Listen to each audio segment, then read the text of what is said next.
Hey guys, Ninja Phil here from Ronin Ninjutsu, and just want to talk about some training thoughts, sparring, if you will, sparring and teaching.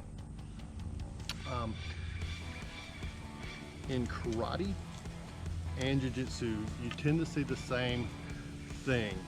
You see higher belts sparring or rolling with lower belts, just beating the tar off of them. And that's really sad.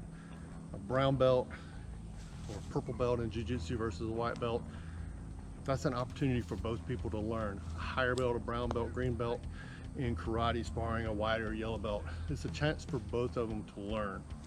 So here's my thoughts.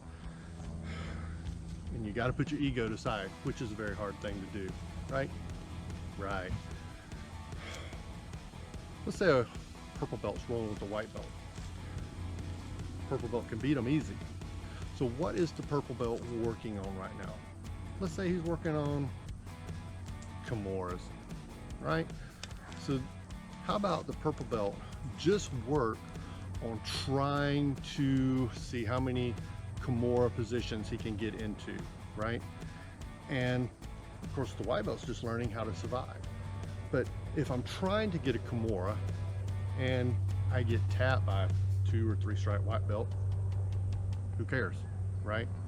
That's where egos have to go. I mean, the signs in every jiu-jitsu dojo, leave your ego at the door, but we don't do that. We hate the idea of being tapped out by a lower belt. So when a higher belt's rolling with the lower belt, just work on something. Don't worry about being tapped out. And then my suggestion is at the end of every roll, because I know as a white belt, you want to ask 1,000 questions. How'd you do that? How did you do this? What can I do? How do I prevent that? So we'll talk at the end of the roll. At the end of every roll where a brown belt, purple belt's rolling with a white belt or a very low blue belt, the end of every roll, give him one piece of advice. Hey, keep your hands in, protect your head, stay off your back, whatever the case may be. Find one thing that you notice that they do that could help them correct, and just give them one piece of advice. Same thing with karate when you're sparring with the lower belt. Instead of just beating them to a pulp, work on a certain technique. I'm trying to land side kicks. I'm trying to land this certain combination, and work on that, even if it fails, right? Just work on it. And if you get hit while you're trying to work on it, who cares?